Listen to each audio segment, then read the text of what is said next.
Imagine not being able to read the paper because your hands were shaking. Imagine not being able to read newsprint as your world faded to black. The National Federation of the Blind, Newsline, Indiana.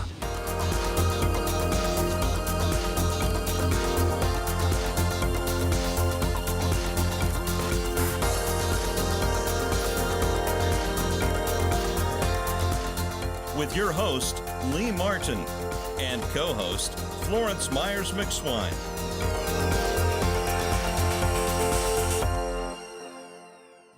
We want to welcome each and every one of you here to the show today. This is the National Federation of the Blind, Newsline, Indiana production. And I just want to say thank you all for coming out to this, our annual event. I want to thank President Brown and First Lady, Ms. Jean Brown, for all their endeavors. And I also want to thank our affiliate board for all the hard work that they've been doing to get this convention and this day here as it is today. It is a very special day for us here in Indiana.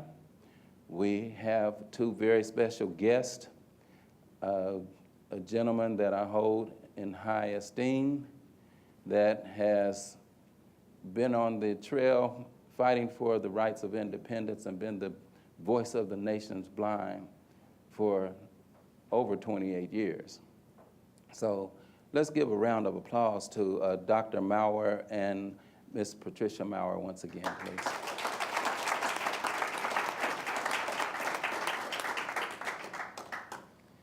We want to talk about what we do with the National Federation of the Blind, Newsline, Indiana. Indiana has a free service. It's a free service that allows people that are print challenged, that are blind, and those that have certain forms of dyslexia, and even the deafblind now can utilize this fantastic service. It is a service that the National Federation of the Blind provides. It's one of our many, many programs. And this particular program here in the state of Indiana allows our citizens in the state of Indiana for the first time to access print, your publications, your newspapers. We have 14 newspapers here in the state of Indiana right now. We also have national publications and international publications, 17 of those. So individuals can now read newspapers and magazines, weather alerts, TV guide listings, things that those of you that can see may take for granted, and it may seem a little frivolous, but to us, this is just fantastic and breaking news. Yes. We enjoy it. So, how do you access this service? Where do you get it from? You can subscribe to the service on our website, NFB newsline-in.org. And you can also go to our state website, which is nfbindiana.org or in.org. And if you pay attention to our commercials that we run throughout the show, as it is televised, you'll pick up a lot of information from our affiliate members that are in those commercials. They've done a great job, and I just want to thank them as well. So you can access it by using your landline phone. A lot of seniors still use the landline phone. You can also access it by using your smartphones. We have an app with the iPhone. And you can also access it with your computer and with another device that we call the Victor Reader Stream, and as well as the digital talking player, which you can receive from the Library of Congress through our Talking Book and Braille library services here in Indianapolis, Indiana. That's also free. So there's a myriad of ways that you can access this very free service. I love using it. The many, many subscribers love using it. And Dr. Maurer loves using it too. So, Florence, would you talk a little bit about the magazines that we have? sir. I sure can, Lee. Now, I particularly, even as a senior, enjoy using NFB Newsline using my mobile app on my iPhone. Now, there are various magazines, one for everyone. There's AARP magazine, there's Consumers Reports, Stone Soup for Children, Poets and Writers magazine for those who enjoy writing and reading poetry and things like that. There's also Ebony magazine, WebMD. So there is a magazine for, as I always say, every lifestyle. So with that, I'm telling you, there are many magazines, but those are just a few of the ones that I really enjoy reading. And there's a total of 70 magazines that are on NFB Newsline. So we like to say that one of our subscribers commented that he has the world news right there at his fingertips, and he uses it daily. This particular subscriber uses it daily, believe me. And we also have what we call breaking news on there. So if there's an event that's going on throughout the country or in your city, it populates throughout the day. So if there's breaking news, you can go up to NFB Newsline and catch what breaking news that they put up on that particular event. So there's, like I said, there's so much that you can access, and we'll find out more about that as we continue forth. So Dr. Maurer, thank you for coming to Indiana. And what is it that you like about the NFB Newsline, sir? Well, I read the Investor's Business Daily and the Wall Street Journal, and I read the Baltimore Sun, and then I read USA Today, and sometimes I read other things. One time, a couple of years ago, it was getting to be Christmas, and I was going to have a goose for Christmas because that's what I do. And, Charles, it was good enough for Charles Dickens, it's good enough for me. So I thought I'd better have a goose for Christmas, and I thought I think I should find out exactly how to cook a goose. And I got onto the NFB Newsline. You can search Newsline, and I put in goose recipe, and I came up with 4 different recipes. So there's not just one way to cook a goose. You can cook it 4 different ways, and I found this out from Newsline. Now, I must ask, Miss Maurer, how was that goose after it was done? That man can cook a goose. He can cook a goose. Well, and do you read the Newsline as well? Oh, sure, I do. What is it that you like about the NFB Newsline? Well, USA Today, I think, was our first newspaper years and years ago, and I've always enjoyed that newspaper, so I read that. And one of the things that I like is the fact that you can just go in and look at, different papers and different magazines that you might just read one time or a couple times, dip in and out of things. And I've always enjoyed doing that. I really hope people will do that. I like to read the London News, for example. That's fun to read. How did you get started with the National Federation of the Blind?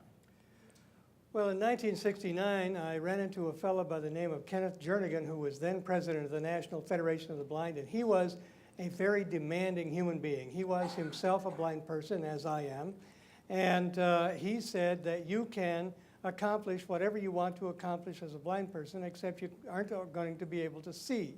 And I thought, this guy might not know what he's talking about, but the story is great, and if he does know what he's talking about, there's something for me to know around here. And I stayed around to find out what was happening in the National Federation of the Blind. And soon I became president of our student organization in 1971. And I moved to Indiana because Dr. Jernigan had said to me, if you want to go to college, there are lots of colleges to go to, but you're thinking of going to a Catholic college. Why don't you go to Notre Dame? That's a good school.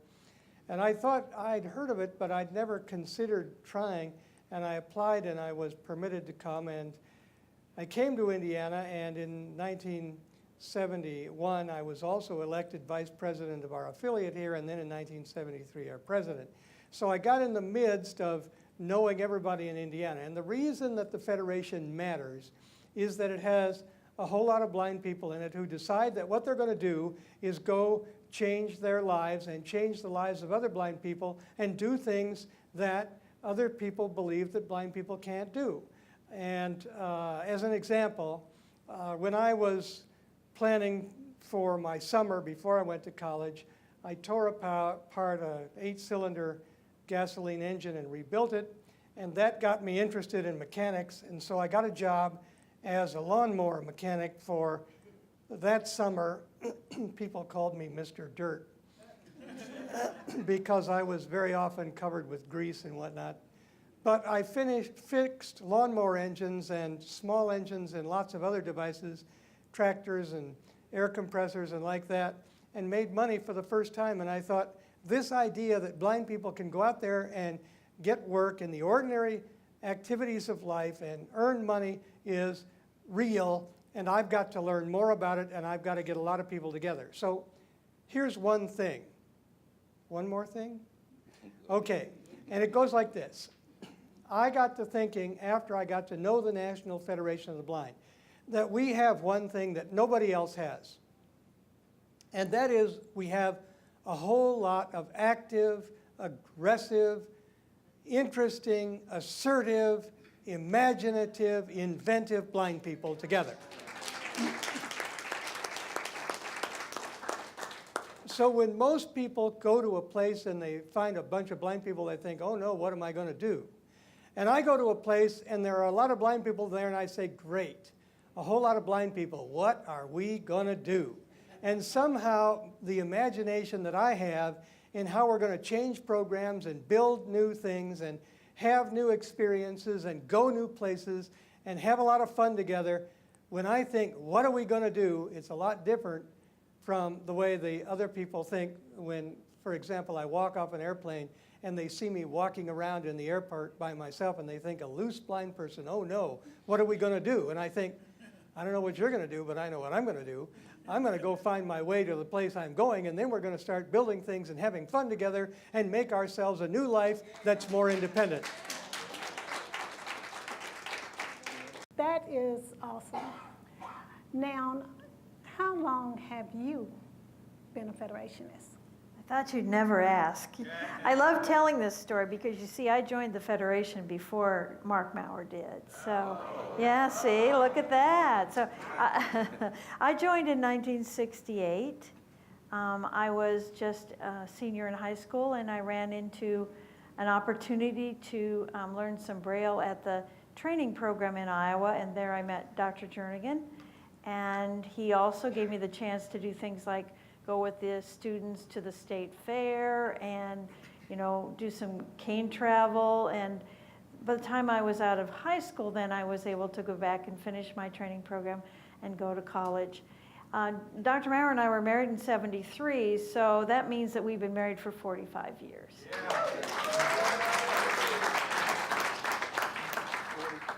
45 years of marriage. Wow, Yep. Dr. Maurer. We're going to take us a short pause for the calls here, and we'll be right back. We got to do this commercial, and when we come back, we'll talk a little bit more with Mrs. Maurer, because I want to get the skivvy on Dr. Maurer real quick.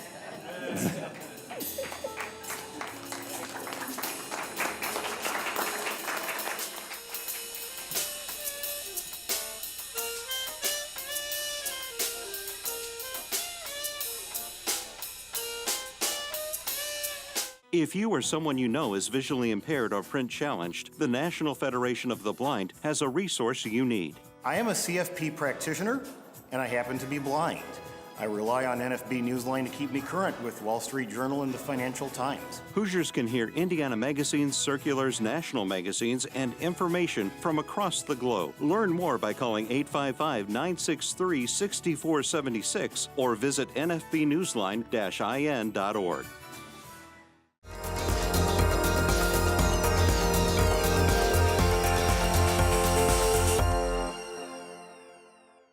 Would you want to share with us some of the challenges that you've had as president, being the voice of the nation's blind?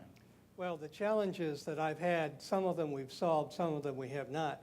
And so we got to talk about two categories. Take, for example, we have wanted to have access to information. Now, the Newsline program does a lot of that. We have found a way to solve this problem using electronic systems primarily. And so we have hundreds of newspapers and dozens of magazines, and they're available every day, and we try to get them ready every morning by 6:30 in the morning. So that's a great beginning. But one of the things that came along in the late 1980s, early 1990s was the portable phone. And it started out as a fairly big thing, but we thought this would be wonderful, as lots of other people did. Some people said it would die out. You can see how they are at predicting the future. But it was heavy to carry, but it wasn't as, it was portable, so you could take it with you. And that was great. It had buttons on it, and you could call people on it and do things like that. But it didn't have a lot of other things. And then pretty soon it got other pieces. It got a clock in it, and you couldn't read the clock. And it got other methods of communication, and pretty soon you had the early versions of what you now have in your pockets, this cell phone, which is made by Apple or somebody else. And so we started trying to figure out how to get these things to be usable by blind people, and we call this accessibility. And we'd been thinking about how to do that. We'd developed computer technology in the 1970s late to make the computer talk, and we thought, great, we've now solved the problem of how to get information out of the computer. We just put a voice box in it, and then it'll talk, and we can get all the information, and it's all digital. It's in these ASCII characters. The trouble is that after the ASCII system went away, ASCII is 255 characters, and after that went away, what came later is pictures of characters. And you couldn't get them to come out in the same way because they were all little pictures. And we were trying to figure out, how do you get verbal information out of the computer now? And that same problem happened with the iPhone when it came out, because it was just one flat piece of glass. And how do you get the piece of glass to talk to you? It did have a speaker in it, but how do you figure out which part of the piece of information you want? So we were stumped. And we started talking to the people over at Apple, and they said, yeah, we're stumped too. And we said, but you got to do it. And they said, yeah, we'll sure do it one day when we get plenty of time. And we thought, we know what that means. Whenever they say wait till we have plenty of time, that means you're never getting it, because they'll never have plenty of time. So we said, you're now using this, and we've got to be able to communicate with it. Number one, we want to call people on it. And number two, it has lots of other things in it, and we want access to them. And they said, because it was being used in school. If you went to school, you went to certain colleges, you had to use these phones in order to do your coursework. And we said, if we leave you alone, what we're going to do is find out that we can't go to college. And so pretty soon we got annoyed enough that we started talking to the lawyers about what to do about them. And then they said, oh, you're serious. And we said, yeah, we're serious. And they said, well, we can probably work this out in the next 6 months or so. And so we worked with them. We thought, there's no way you can get anything through a lawsuit, a court system, any court system in 6 months. It never happens. And if you're going to be willing to work with us and work this out, we can get accessibility. So the iPhone 3 had accessibility built into it out of the box. It wasn't as good as it is today, but it was pretty good, better than we'd had before, because we had nothing before that. And now we have an accessibility system built on lots of different phones that are flat screen platforms. The Google company has it, and the Apple company has it. And to some degree, it's a smaller degree, but the Amazon company has some of it. And I don't know whether it's built into Samsung yet or not, but I know that we know what to do now. So we'll get accessibility built into all these products. And not only does it work well on the phone, but it works well on the computer with all the tablet screens that are coming along. So that was a success. This is access to information. What we want in the National Federation of the Blind is 100% access to 100% of information 100% of the time. We've had so little of that over the years. We've always had to wait. We've always had to wait for somebody to figure it out, for somebody to read it to us, for somebody to take time or whatever it is. And we want now access. Digital information is essentially machine program product, which is made out of ones and zeros, and we say 100% of the information, 100% of the time, and we don't quit until we get it. That's the way we feel about it.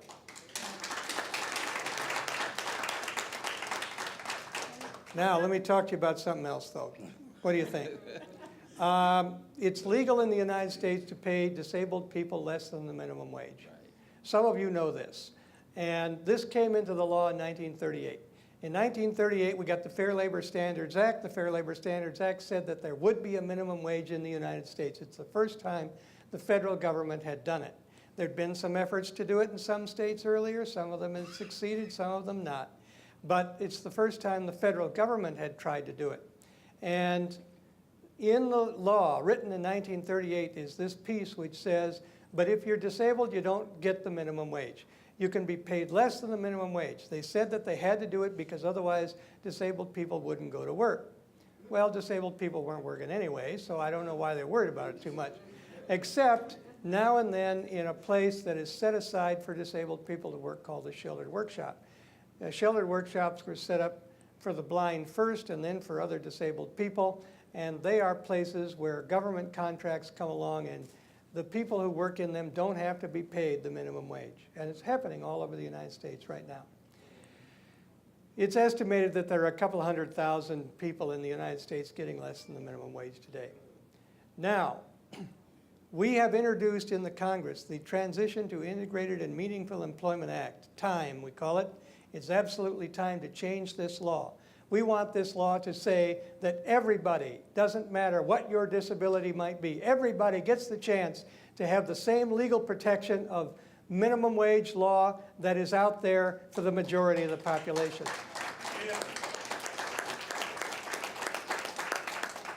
I believe we have 88 co-sponsors in the House of Representatives, both Republicans and Democrats. And we think that it's time to change the law. We think that having legal discrimination which says that you can pay people less just because they have a disability, this is wrong, and we think the Congress should change it.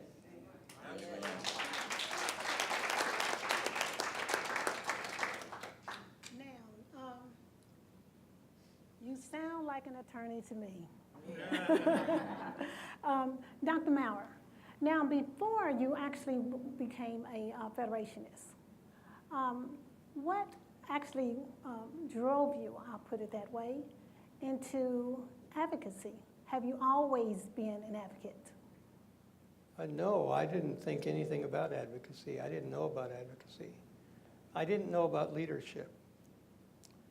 I joined the National Federation of the Blind and somebody said, maybe you could be a leader. And I thought, yeah, but I don't know how to do that. And then my president, Dr. Kenneth Jernigan at the time, said, you know, you could be a leader, and here's how you do it. He showed me certain things, and he said, and besides which, I was studying engineering. I thought I'd be an engineer. He said to me, you can be an engineer, and you can build products, and they'll be good products, and people will need them, and they'll want them, and they'll like them, and you'll help to make things better for people if you build products and invent new things, and that's great. You could be an engineer, no problem. He said, but if you want to change the world, you got to do something else. If you want to change the way society works, you've got to know about society, and you've got to study something else. And so I studied philosophy and law. And the legal work that I've done has been inspired by the demands of my friends in the National Federation of the Blind. They say, other people get this, why can't we get this? And sometimes we've done it with law. I mean, the work with the accessible technology, we've done it with the law. We got a law adopted in 2001 which said that there has to be an opportunity for disabled people, especially blind people, but other disabled people too, to cast a secret ballot. Before that, you had to go with some judge, election judge, into the ballot box to help cast your ballot because there was no way to do it secretly and privately.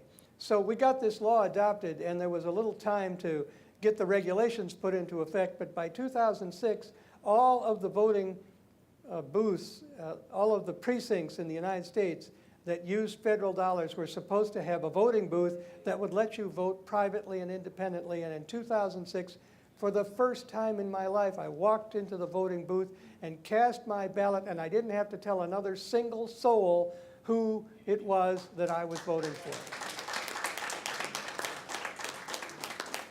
So that's part of it. But part of it is being recognized as people of value. If you have people of value, then you pay them at least the minimum wage. If you have people of value, you pay them the prevailing wage. And you think, you're important enough to me that I want to keep you here, so I'm going to pay you a decent piece of money to keep you around so that you'll do the kind of work I want. And I'm a lawyer. I think up legal systems to change things, but sometimes I'm not entirely a lawyer. So back in, what was it, 2009 or something like that, I got to thinking, we kept talking about things that blind people couldn't do. And we kept saying there are these things that blind people can't do. We know blind people can't see, and that's maybe a big deal, but we think it's a less of a big deal than some people think it is. But we always said that blind people can't drive, and I thought, why can't blind people drive? This is a matter of managing a complicated system that has controls and getting enough information to know how to manage it. So it's an information gathering process that we need, and we need to build an automobile that the blind can drive. So I suggested this to my colleagues, and they all thought, you've lost your mind. And I thought, maybe, but let's find out first. And so we got some engineers together, and we said, let's build this car. And they said, no problem, we'll build one that'll drive itself. You can sit in the back seat, and we'll say we've declared victory. And we said, no, we want to drive it. We want to get behind the wheel and press the accelerator and the brake and turn it left and right and make it go faster and slower and all that.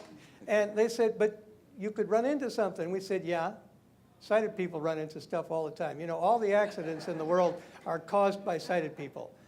There are lots of accidents, and some of them are very bad accidents, and sighted people do this.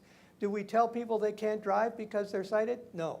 We let them in the cars and we say, go ahead. So now we want to figure out an information gathering system. We built this car that the blind can drive, and we put it on the Daytona International Speedway. And I want you to know I didn't drive it because I wasn't the best driver. I'm sorry to say. We found another guy. He's now president of the NFB, name of Mark Riccobono, and he would like to bring you greetings and all that. And he's a good guy, and he drove the car on the Daytona International Speedway. Now, I rode out onto the track, and my job, we had the man who was the head of this transportation subcommittee in the House of Representatives, and he was going to drive it out on the track because we wanted publicity to show off that we knew what we were doing. And this guy, who was a member of Congress, thought, you've lost your mind. But my job was to ride out there with him and to make sure he didn't shut off the car, because that would turn off the computers. Wow. So you guys see, you see why we have Dr. Maurer here. And it's a learning experience. And you know, success is a function of real expectations.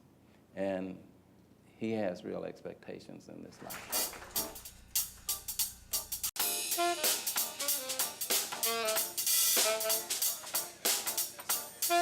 The National Federation of the Blind, Newsline, Indiana.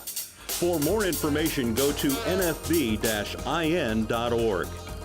or call 855-963-6476. That's 855-963-6476. The National Federation of the Blind encourages you to live the life you want.